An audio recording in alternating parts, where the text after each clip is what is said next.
Students हम बात कर रहे थे पार्शियल फ्रैक्शन के ऊपर। तो अब हम देखेंगे हमारे पास जो फ्रैक्शन होगी उसको हम पार्शियल फ्रैक्शन में किस तरह से कन्वर्ट करेंगे, ठीक है ना।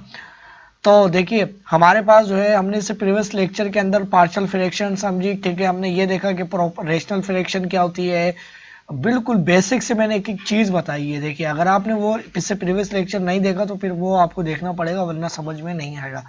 फिर हमने ये बात पढ़ी थी कि हमारे पास रेशनल फ्रैक्शन होनी चाहिए। फिर उसके बाद हमारे पास हम किसको पार्शियल फ्रैक्शन बना सकते हैं, जो कि हमारे पास एक प्रॉपर फ्रैक्शन हो, ठीक है। प्रॉपर फ्रैक्शन क्या होती है ये भी मैंने बताया, ठीक है। और इम्प्रॉपर फ्रैक्शन क्या होती है, तो इम्प्रॉपर फ्रैक्शन क्या होती है वो मैंने बताया है। और साथ में ये भी बताया था कि इम्प्रॉपर फ्रैक्शन जो होती है वो हमारे पास पार्शियल फ्रैक्शन नहीं बन सकती, ठीक है। उसको हमें सबसे पहले क्या करना पड़ेगा, कन्वर्ट करना पड़ेगा पार्शियल किसमें, प्रॉपर फ्रैक्शन में। देन उसके बाद हम क्या करेंगे, प्रोसेस जो होता है पार्शियल फ्रैक्शन का, फिर वो हम अप्लाई करेंगे और उसको एक पार्शियल फ्रैक्शन बनाएंगे, ठीक है। तो सारी चीज़ हमने काफ़ी डिटेल से समझी है कि उसको हम डिवाइड करवाते हैं, ठीक है ना, डिवाइड करवाते हैं। उसके बाद फिर हमारे पास वो दो, एक हमारे पास ये सेंटेंस अलग हो जाता है, ये एक्सप्रेशन, और हमारे पास ये एक फ्रैक्शन अलग हो जाती है, ठीक है। तो ये सारी चीज़ हमने काफ़ी डिटेल से समझी है, ठीक है ना। अब हम देखेंगे कि अब पार्शियल फ्रैक्शन किस तरह से बना सकते हैं, ठीक है। हमने प्रॉपर से प्रॉपर बनाना भी सीख ली। अब सीखेंगे कि पार्शियल फ्रैक्शन किस तरह से बनेगी, ठीक है। अब याद रहे कि हमारे पास जब जो पार्शियल फ्रैक्शन बनाने के जो प्रोसेस होते हैं उनके अंदर हमारे पास क्या आ जाता है, हमारे पास चार केस आ जाते हैं, ठीक है ना। तो पहला केस हम पढ़ रहे हैं कि जब हमारे पास when the factor of the denominator are all linear and distinct. इसका क्या मतलब हुआ, इसमें मतलब ये हुआ कि हमारे पास जब डिनोमिनेटर होगा, जो कि डिवाइजर भी हम कह सकते हैं, वो सारे फैक्टर की जब उसको हम क्या करेंगे, फैक्टर्स बनाएंगे, ठीक है ना। और वो जो फैक्टर होंगे सारे क्या होंगे, लीनियर होंगे और क्या होंगे, डिस्टिंक्ट होंगे, ठीक है। थोड़ा सा इस बात को समझ लेते हैं क्या होंगे, ठीक है। अब देखिए, अब स्टूडेंट्स जैसे अब इंटीग्रेशन वाले जो स्टूडेंट है उनको मैं ये बात बता रहा हूँ कि जैसे हमारे पास जैसे 12 वाले स्टूडेंट्स हैं, तो वो ये देखते हैं कि हमारे पास जब इस तरह से ये क्वेश्चन लिखा हुआ है x+4, सही है, और हमारे पास x+2, सही है ना, और इसको इंटीग्रेट कर रहे हैं तो ये बहुत मुश्किल है। ये हम इसको इंटीग्रेट कर ही नहीं सकते, ठीक है। तो अब आपको पता है कि अगर मैं ऊपर कोई अगर मैं कोई ऐसी वैल्यू बचा लूं कि मेरे पास मिसाल के तौर पे इधर आ जाए 2 डिवाइडेड बाय हमारे पास आ जाए x+4, सही है, और फिर हमारे पास प्लस हमारे पास मिसाल के तौर पे ऊपर आ जाए 5 और नीचे आ जाए अब दूसरा फैक्टर आ जाए x+2। अब इस चीज को इंटीग्रेट करना बहुत आसान है, सही है। तो इस तरह से हम क्या करते हैं कि हमें जो डिवाइजर होते हैं उनको in the form of convert करना पड़ता है फैक्टर्स में, ताकि हम उसको आराम से डिफरेंशिएट इंटीग्रेट कर सकें, ठीक है ना। आप देखिए मैट्रिक वाले स्टूडेंट है उनको तो अगर वो आप ये पढ़ रहे हैं तो आपके लिए यही फजूल चीज़ है, ठीक है ना, क्योंकि ये बेसिकली है ही इंटीग्रेशन के लिए, ठीक है। तो खैर आपको अगर ये पढ़ना है तो फिर आप समझिए, ठीक है। तो अब देखिए हमारे पास जो है ना, इस चीज को हमें सबसे पहले क्या करना होता है, डिवाइजर को। अब देखिए यहाँ पर अगर हम ये वाला जो वाली एग्जांपल देंगे, इधर एक पूरी एक हमारे पास क्या बनी हुई है, एक फैक्टर वगैरह नहीं बने हुए। अगर हम देखें तो हमारे पास ये क्वाड्रेटिक जो इक्वेशन होती है उसकी फॉर्म बनी हुई है स्टैंडर्ड, ठीक है ना। तो अब देखिए इसके अंदर जब हम क्या करते हैं कि हमारे पास जब क्वेश्चन गिवन होता है तो हम क्या करते हैं, उसका जो डिवाइजर होता है स्टूडेंट्स, उसको हम क्या बनाते हैं, उसको हम बनाते हैं इन द इसको फैक्टर्स बनाते हैं। सबसे पहले इसी की बात करते हैं, ठीक है ना, +4, सही है। और अब उसके अंदर जो दोनों फैक्टर्स होंगे वो क्या होना चाहिए, लीनियर होना चाहिए। लीनियर का क्या मतलब है, x+4 और हमारे पास क्या आएगा x+2। अब देखिए हमारे पास जब ये दो फैक्टर बनने हैं, अब देखिए इसके अंदर दो दो टर्म्स बनी है। अब अगर ब्रैकेट लगा हुआ तो ये एक फैक्टर है और ये एक फैक्टर है। फैक्टर क्या होते हैं, जो मिलके एक कोई भी वैल्यू बना दे, सही ना। जैसे मैं 20 लिख दूं तो 20 किसके बराबर है, 4 टाइम्स 5। तो ये भी एक फैक्टर है, ये भी एक फैक्टर, इन दोनों को इनको मल्टीप्लाई करवा के हमारे पास 20 है, ठीक है, बिल्कुल उसी तरह। अब ये वाला हम फैक्टर देखें तो इधर हमारे पास जो वेरिएबल है x, उसकी जो पावर है वो क्या है 1 है, और इसकी भी पावर क्या है 1 है, ठीक है। तो मैट्रिक वाले स्टूडेंट जो है उनको तो ये बात पता चल गई होगी कि हमारे पास जो है ये एक लीनियर हमारे पास क्या है फैक्टर है, क्योंकि इसकी जो x की पावर है वो क्या है हमारे पास 1 है, ठीक है ना। और x की पावर हमारे पास हाईएस्ट कितनी होनी चाहिए, सिर्फ 1 होना चाहिए। 1 से ज़्यादा अगर होगी तो ये एक हमारे पास क्या हो जाएगा, लीनियर नहीं रहेगा, ठीक है ना। और अगर जो हमारे पास जो सेकेंड ईयर के स्टूडेंट हैं जिन्होंने स्ट्रेट लाइन के जो कॉन्सेप्ट पढ़े हैं वो हमने काफ़ी सारे डिटेल से पढ़े, ठीक है। तो ये भी एक हमारे पास क्या रिप्रेजेंट कर रही है, x plus X minus 4 is equal to Y होता है ना। तो ये हमारे पास एक लीनियर स्ट्रेट लाइन हमारे पास जो है उसको रिप्रेजेंट कर रही है, ठीक है। तो एक हमारे पास लीनियर फैक्टर क्या मुराद है कि वेरिएबल की जो हाईएस्ट पावर है वो क्या होनी चाहिए, 1 होनी चाहिए। इसमें भी क्या है, 1 है, ठीक है। और डिस्टिंक्ट का क्या मतलब हुआ कि दोनों फैक्टर जो है वो क्या है, दोनों के दोनों डिस्टिंक्ट है, ये वाला अलग है, ये वाला अलग है, यानी दोनों मुख्तलिफ होने चाहिए, ठीक है। तो अभी इस केस के ऊपर बात कर रहे हैं जब हमारे पास दोनों फैक्टर क्या हो, लीनियर हो और दोनों क्या हो, डिस्टिंक्ट हो, ठीक है ना। अब देखिए जब बाजू का ऐसा आपके पास आगे आएगा कि इसके ऊपर ये स्क्वायर पावर आ जाएगा, तो अभी हमारे पास क्या हो गया कि ये तो लीनियर है और ये लीनियर नहीं है, ठीक है। तो फिर वो आगे देखेंगे वो किस तरह से सोल्व होंगे। अभी हम देखेंगे कि हमारे पास जब दोनों फैक्टर होंगे वो क्या होना चाहिए, डिस्टिंक्ट होनी चाहिए और क्या होना चाहिए, लीनियर, ठीक है।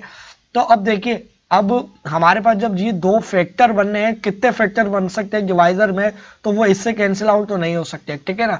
तो अब हमें क्या करना है, ऊपर सिर्फ एक कोई वैल्यू लेके आनी है। वो क्या वैल्यू होगी इसको मैं अपनी तरफ से कह लेता हूँ, कोई ए वैल्यू होगी, ठीक है। जैसे मैंने 2 कहा था ना, मैं चाह रहा हूँ कि एक वैल्यू के नीचे एक फैक्टर आ जाए और दूसरी वैल्यू के नीचे दूसरा फैक्टर आ जाए। तो फिर जब हमारे पास ये चीज हो जाएगी तो फिर उसको हम आराम से इंटीग्रेट कर सकते हैं, ठीक है।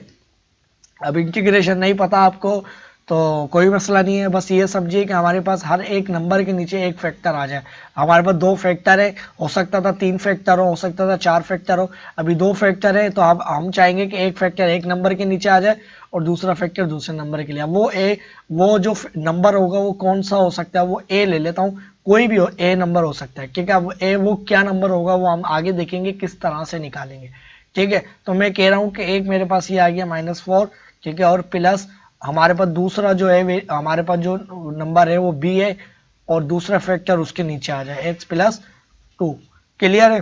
अब स्टूडेंट्स हमने क्या करना है, ए और बी की वैल्यू निकालनी है। अब ये दोनों की दोनों आपस में क्या है, बराबर है। अब देखिए दोनों हमारे पास सिर्फ ए और बी की वैल्यू आ जाए तो हमारे पास क्या आ जाएंगी, हमारे पास एक ये इक्वेन। अब स्टूडेंट्स हमें क्या करना है, सिर्फ हमें ए और बी की वैल्यू निकालनी है, ठीक है ना। आप देखिए ये दोनों के दोनों बराबर है, हमने इक्वल का साइन डाल के इसमें ए और बी लगा दिया है, ठीक है ना। और इधर भी एक हमारे पास फैक्टर आ रहा था वो इधर आ रहा है, ठीक है। बस बीच में क्या आ गया, इधर मल्टीप्लाई हो रहे थे इस साइड पे और इधर क्या हो रहा है, एड हो रहा है, सही है। बस इसके अंदर इजाफी तौर पे जो दो वैल्यूज आई हैं, दो नंबर आए, वो ए और बी आए और ए और बी की वैल्यूज निकालनी। ओवरऑल ही हमारे पास पूरी की पूरी ये वाली साइड इसके बराबर है, कब, जब हम ए और बी की सही वैल्यू निकाल लें, ठीक है ना। यानी अगर हमारे पास इधर लिखा हुआ है 2/3 is equal to 2/3 is equal to 2/3 is equal to, जैसे मेरे पास ये लिखा हुआ है 2/3 इज इक्वल टू, मैं इधर लिख लेता हूं x बाय मैं लिख लेता हूं 6, ठीक है, x/6 लिख लेता हूं, ठीक है। अब इधर इसकी क्या वैल्यू होनी चाहिए x की, देखिए अब x अपनी तरफ से, बल्कि x नहीं, बल्कि x मैंने गलत लिख लिया, मैं लिख लेता हूं कोई भी एक a लिख लेता हूं। अब a की क्या वैल्यू होनी चाहिए, तो आपको पता है यार a की वैल्यू जो है हमारे पास क्या होगी, 4 होगी, है ना। अगर मैं a इज इक्वल टू 4 रखूंगा तो ऑब्वियस सी बात है 2/3 इज इक्वल टू इधर 4 ही होना चाहिए, तो 4/6, तो हमारे पास 2 पे डिवाइड होगा तो ये 3 हो जाएगा और ये क्या हो जाएगा, 4 हो जाएगा, है ना। तो बिल्कुल इसी तरह से ये हमारे पास ये चीज क्या है, बराबर है, सही है।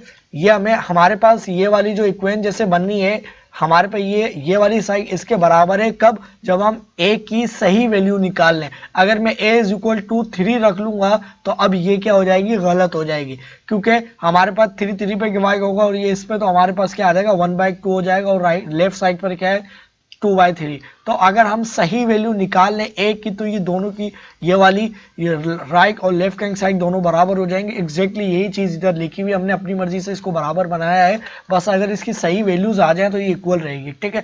अब वो सही वैल्यूज कैसे आएंगे, तो स्टूडेंट्स अब हम क्या करेंगे इसके अंदर कि ये दोनों की दोनों साइड के बराबर है, तो हम क्या करेंगे कि सबसे पहले हमें ये वाली जो दोनों चीजें हैं वो इधर लेके जाएंगे, ठीक है। अब ये जब दोनों चीजें इधर जाएंगे स्टूडेंट्स, हमारे पास क्या होगा कि हमारे पास जब ये दोनों फैक्टर इधर भी मल्टीप्लाई होंगे, ठीक है ना। तो हमारे पास क्या होगा, x प्लस x माइनस 4 और क्या होगा x प्लस 2।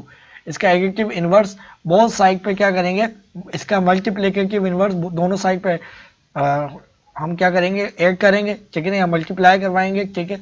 तो ये हम इधर भी मल्टीप्लाई करवाया है, तो ये वाली चीज़ क्या होगी, इधर भी मल्टीप्लाई होगी, है ना। तो x माइनस 4 सही है, और क्या हो जाएगा x प्लस 2, ठीक है। तो ये देखिए ये इससे पूरी कैंसिल, तो हमारे पास सिंपल क्या हो जाएगा 4x प्लस 4 सही है इज इक्वल टू, ये देखिए दो फैक्टर ये इससे भी मल्टीप्लाई होंगे, यानी ये दोनों के दोनों जो फैक्टर हैं वो इससे भी मल्टीप्लाई होंगे, सही है ना। और ये दोनों के दोनों फैक्टर इससे भी मल्टीप्लाई होंगे, सही है। जब इससे मल्टीप्लाई होंगे तो हमारे पास क्या हो जाएगा, देखिए अगर आपको थोड़ा सा आप कंफ्यूज हो रहे हैं तो हमारे पास क्या हो जाएगा x माइनस 4, ठीक है, और दूसरा आ जाएगा x प्लस 2, ठीक है। और डिवाइडेड बाय हमारे पास जो डिनोमिनेटर में क्या था x माइनस 4, ठीक है। अब ये थोड़ा सा मैं लंबा मेथड करके कर रहा हूँ, ठीक है ना, ताकि दूसरी क्लास वालों को परेशानी ना हो, ठीक है। तो -4, ठीक है, और हमारे पास आ जाएगा x प्लस 2, और डिवाइडेड बाय हमारे पास आ जाएगा x प्लस 2, ठीक है। तो अब देखिए हमारे पास ये इससे कैंसिल, ये चीज़ इससे कैंसिल, ठीक है। अब आपको शायद बात बिल्कुल अच्छी तरह से समझ में आ रही हो। तो हमारे पास क्या आ गया, हमारे पास आ गया 5x plus 4 is equal to 1 by a times x plus 2, ठीक है, और प्लस x माइनस 4, ठीक है, और x ये तो कैंसिल हो गया, ठीक है। अब हमें सिंपल क्या करना है, a इज इक्वल टू, ये जीरो मेथड भी इसको हम कहते हैं कि x हमें जब इस a को निकालना है तो हम क्या करेंगे, इसको जीरो कर देंगे पूरे के पूरे को। जब ये जीरो हो जाएगा तो a ऑटोमेटिकली a की वैल्यू आ जाएगी, ठीक है।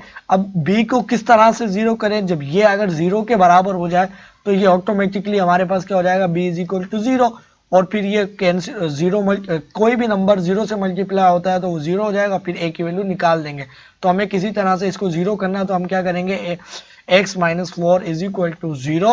तो x इज इक्वल टू, ये लेफ्ट साइड पर जाए, राइट साइड पर जाएगा तो +4 हो जाएगा। तो अब हम क्या करेंगे, सब जगह इस x की वैल्यू पुट करेंगे। तो हमारे पास सबसे पहले क्या हो जाएगा, प्लस b, x की वैल्यू क्या आ गई 4 और -4। तो देखिए ये जीरो हो जाएगी, ठीक है ना। अब सब जगह मैंने क्या कहा है, वो जो x वैल्यू रखी है वो सब जगह x से आपको रखनी है, ठीक है ना। तो अब हमारे पास ये क्या हो जाएगा 4 प्लस 2, ठीक है, और इधर क्या आ जाएगा a, ठीक है, और इधर क्या आ जाएगा 5 times 4 plus 4 is equal to, ठीक है। थोड़ा सा मैंने ये, अच्छा ये 20 हो जाएगा, तो 20 प्लस 4 24 इज इक्वल टू, ये हमारे पास क्या हो जाएगा 6 हो जाएगा ना, ये 6 हो जाएगा। तो 6, ये 6 आ गया, और इज इक्वल टू हमारे पास b 0, तो ये b 0 हो जाएगा, और 6 नीचे आ जाएगा, 6 यहाँ भी डिवाइड होगा, सही ना, ये b यहाँ से खत्म क्योंकि ये 0 हो जाएगा पूरा। तो 6 इधर भी डिवाइड होगा, 6 इधर भी, तो 6 से कैंसिल, तो ये 6 से कैंसिल, तो 6 क्या है हमारे पास कितना होता है 12 4। तो a इज इक्वल टू 4 आ गया। तो हमारे पास जो a की वैल्यू आई है वो क्या आई है 4 आई है, ठीक है।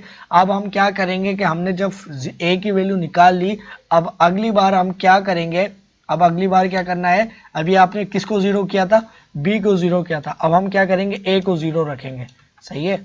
a को हम क्या करेंगे, a को जीरो रखेंगे, a की जो वैल्यू आई है हमारे पास क्या आई है, a इज इक्वल टू 4 आई है। अब मुझे क्या करना है, इस वाले फैक्टर को जीरो करूंगा तो ये ऑटोमेटिकली सारी जीरो हो जाएगी और b की वैल्यू आ जाएगी।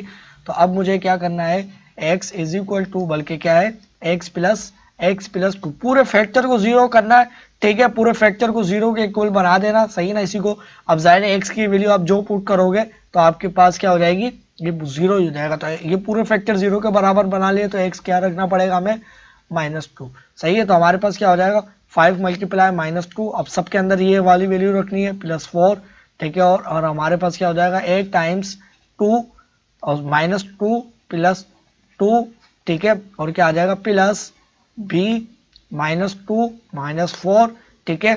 तो ये वैल्यू क्या आ गई, तो ये पूरी की पूरी जीरो, ये जीरो हो जाएगी, सही है। तो हमारे पास ये हो जाएगी -10, ठीक है ना। तो -10 प्लस 4, तो -10 प्लस 4 इज इक्वल टू कितना हो जाएगा -8, है ना।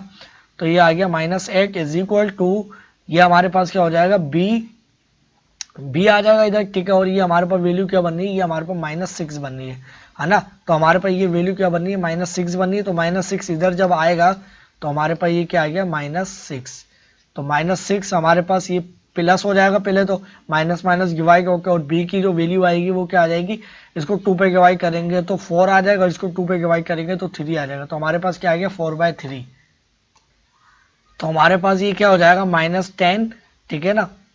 तो ये हमारे पास क्या हो जाएगा, -10 + 4 = -6। तो ये हमारे पास क्या आ गया, -6 आ गया, ठीक है, और = a। तो ये पूरी की पूरी 0 हो गई, तो हमारे पास क्या आ गया, b, ठीक है। और ये वैल्यू क्या है हमारे पास, ये -2 - 4, तो ये आ गया हमारे पास -6। तो हमारे पास इधर क्या है, -6, सही है। और -6 इधर आके डिवाइड हो जाएगा, तो हमारे पास क्या हो जाएगा, -6। तो -6 6 पे डिवाइड होगा, और माइनस साइन पे डिवाइड होके क्या हो जाएगा, प्लस, और 6 इस पे डिवाइड होके b = क्या आ जाएगा, 1 आ जाएगा। तो अब स्टूडेंट्स हमारे पास जो है ना, देखिए अब हमारे पास b की जो वैल्यू आई है वो क्या आई है, b = +1, ठीक है। तो अब स्टूडेंट्स हमारे पास जो a और जो b वैल्यू थी जो कि हमें निकालनी थी वो हमने निकाल ली है, ठीक है। तो अब हमारे पास इसको हमने जब कन्वर्ट किया है, अगर मैं आपको यहाँ पर दिखाऊं इस चीज़ को ख़त्म करके यहाँ पर, तो ये देखिए इसको भी मैं यहाँ से ख़त्म कर लेता हूँ, इसको भी यहाँ से ख़त्म कर लेता हूँ, ठीक है ना।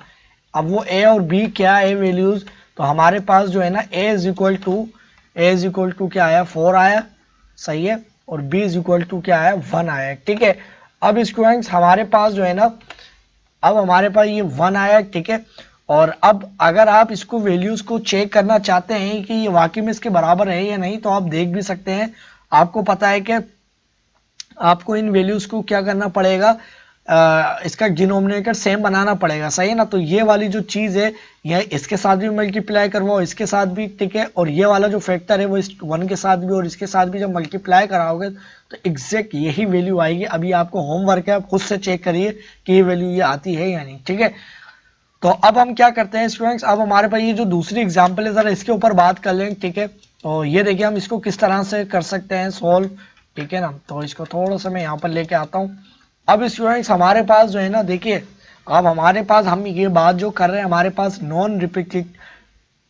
अब स्टूडेंट्स हमारे पास ये एग्जांपल है, इसके अंदर हमने क्या देखना है कि हमारे पास ये एक नॉन रिपीटेड जो फैक्टर है उसके ऊपर बात कर रहे हैं, ठीक है ना। तो जब हमारे पास सबसे पहले हमें क्या करना है कि हमारे पास ये, अब हो सकता था कि ऊपर ये 2 सिर्फ 1 लिखा हुआ हो सकता था, 2x प्लस कुछ भी हो, सिर्फ आपको क्या देखना है, डिवाइजर देखना है, डिनोमिनेटर देखना है।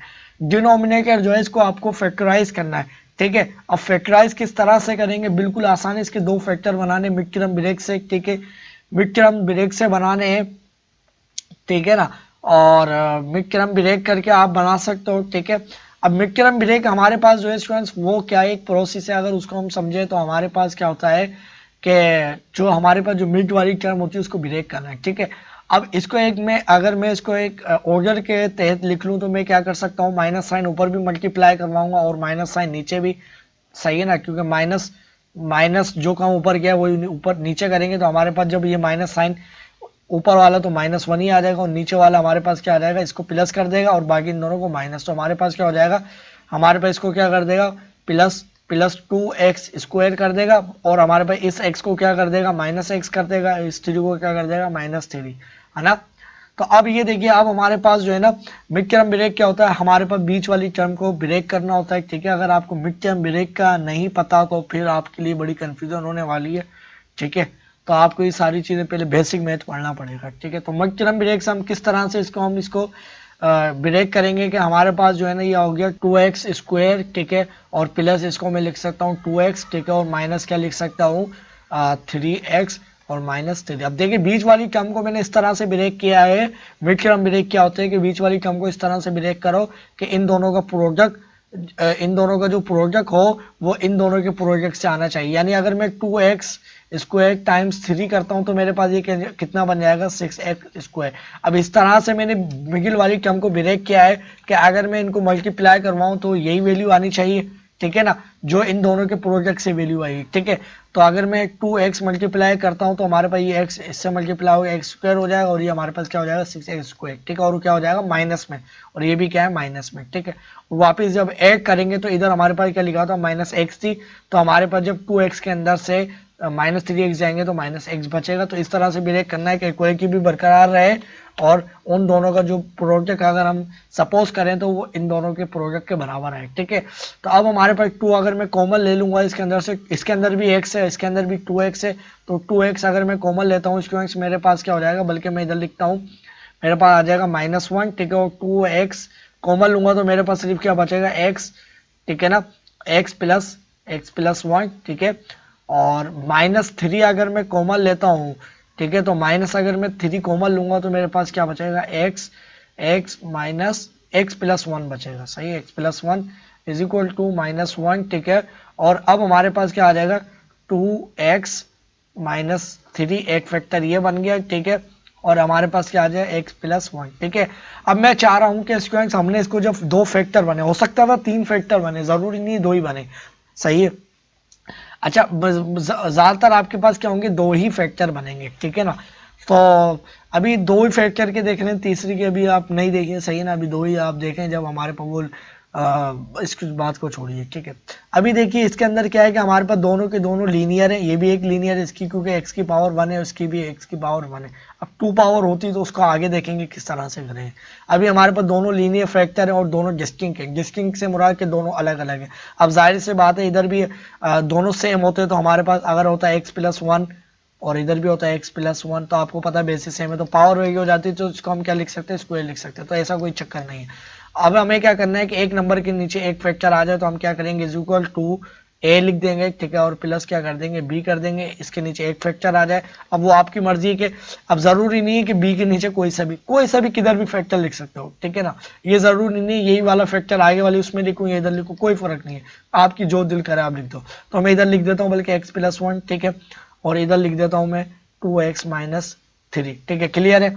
अब इसको हमें क्या करना है, बी की वैल्यू निकालनी है, तो अब ये दोनों चीजें उधर लेके जाऊंगा तो आपको पता है इससे भी मल्टीप्लाई होगी और इससे भी, सही है। और जो हमारे पास क्या आ जाएगा, -1, ठीक है, तो -1 इज इक्वल टू हमारे पास क्या आ जाएगा, ए, हमारे पास क्या आ जाएगा, हमारे पास आ जाएगा 2x-3 और दूसरा फैक्टर आ जाएगा x+1, ठीक है। और डिवाइडेड बाय हमारे पास क्या था डिवाइडर में, x+1, ठीक है, और प्लस बी, और b के साथ क्या आ जाएगा हमारे पास 2x-3, ठीक है, और हमारे पास क्या आ गया x+1, ठीक है, और डिवाइडेड बाय हमारे पास क्या था 2x-3, तो ये इससे कैंसिल और ये चीज इससे कैंसिल, तो हमारे पास -1 इज इक्वल टू हमारे पास किसके बराबर आ गया स्टूडेंट्स, हमारे पास बराबर आ गया 8 टाइम्स 2x-3, और ये हमारे पास आ गया प्लस बी, और हमारे पास क्या आ जाएगा x+1, ठीक है। अब आपको क्या करना है, बारी बारी एक फैक्टर को 0 बनाना है, तो मैं इसको पहले 0 बनाता हूँ तो b की वैल्यू आ जाएगी, तो 2x-3 इज इक्वल टू 0, ठीक है, बिल्कुल जैसे हमने पहले किया था। तो अब हमारे पास अगर मैं देखूं कि मुझे क्या वैल्यू रखनी है x, अब मुझे देखना है कि मैं ये 0 के बराबर है ना, तो अब x की वैल्यू क्या रखनी, तो x निकालेंगे तो -3 उधर जाएगा, तो 2x इज इक्वल टू क्या हो जाएगा, +3, और हमारे पास 2 इधर भी और 2 इधर भी, 2 से cancel, x is equal to 3/2, तो x की वैल्यू क्या रखेंगे, जो हमारे पास x को 0 कर दे तो हमारे पास आ जाएगा इज इक्वल टू a, ठीक है, और हमारे पास क्या आ जाएगा 2, और 2 हमारे पास क्या आ जाएगा 3/2, ठीक है, और -3, ठीक है, और प्लस b, और इधर हमारे पास क्या आ जाएगा, x की वैल्यू क्या है 3/2 और +1, ठीक है, क्लियर है। अब हमारे पास क्या आ जाएगा, -1 इज इक्वल टू 2 से कैंसिल, तो और हमारे पास क्या आ गया 8 टाइम्स 3 क्या हो जाएगा, 0 हो जाएगा, तो ये ओवरऑल पूरी की पूरी 0, ठीक है। तो हमारे पास सिर्फ क्या बचेगा, b इज इक्वल टू 3/2 +1, और 2 ऊपर भी लेके आएंगे 2 नीचे भी, तो हमारे पास ये क्या हो जाएगा, हमारे पास हो जाएगा -1 इज इक्वल टू b, और हमारे पास क्या हो जाएगा 3 प्लस ये हमारे पास 2 आ गया और डिवाइड बाय 2, तो हमारे पास क्या आ गया 5/2, तो 5/2 ये हमारे पास आ गई वैल्यू। अब हमारे पास क्या होगा, 2 इधर चले जाएगा और ये 5 इधर आके डिवाइड हो जाएगा, तो हमारे पास क्या हो जाएगा, b इज इक्वल टू 2 ऊपर चले जाएगा तो -2 और डिवाइडेड बाय 5, तो हमारे पास जो b की स्क्वायर वैल्यू आ गई है, ठीक है ना। तो b की जो हमारे पास वैल्यू आई है इसको मैं कहाँ पर लिखूँ, मैं यहाँ लिख लेता हूँ, ठीक है। जो b की हमारे पास जो वैल्यू आई है स्टूडेंट्स, हमारे पास क्या आई है, हमारे पास आई है, हमारे पास b की वैल्यू क्या आई है, -2/5, है ना।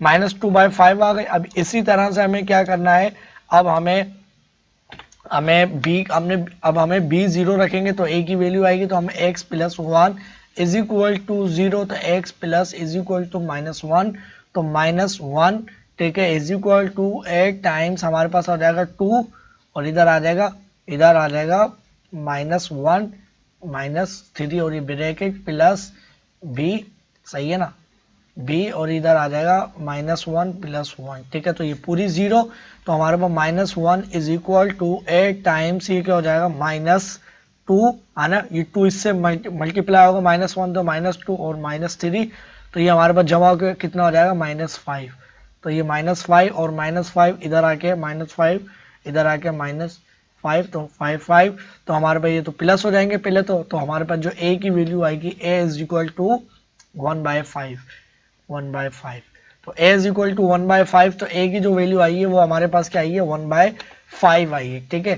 तो हमारे पास क्या आई है 1/5, ठीक है। अब थोड़ा देखिए इस तरह से लिखा हुआ है, तो अब इसको थोड़ा सा ही हमारे लिए क्या कर रहा है, मुश्किल पैदा ये कर रहा है कि थोड़ा सा आपको कंफ्यूजन हो रही होगी, यार ये ऊपर आ रहा है, तो देखिए अगर इस चीज को समझे, हमारे पास लिखा हुआ -1/5 और डिवाइडेड बाय क्या लिखा हुआ है x प्लस 1, है ना, तो अब हमें आपको पता है कि 1/5 लिखा हुआ है ना, तो इसको जैसी रेसिप्रोकल करेंगे तो हमारे पास क्या हो जाएगा, हमारे पास 1/x प्लस 1, ठीक है, तो इसका मतलब है तो ये 1 से डिवाइड मल्टीप्लाई होगा, तो 1/5 टाइम्स x प्लस 1, इसको इस तरह से हम लिख सकते हैं, ठीक है, तो इसका मतलब है ये वाला जो 5 है इसको मैं कहाँ लिख सकता हूँ, यहाँ लिख सकता हूँ, ठीक है, तो 1/5, तो ये 5 इधर आ गया, ठीक है, और अब हमारे पास जो है ना ये वाला भी जो 5 है वो इधर आ जाएगा, तो -2, सही है ना, -2 और ये वाला जो 5 है वो इधर आ गया, ठीक है।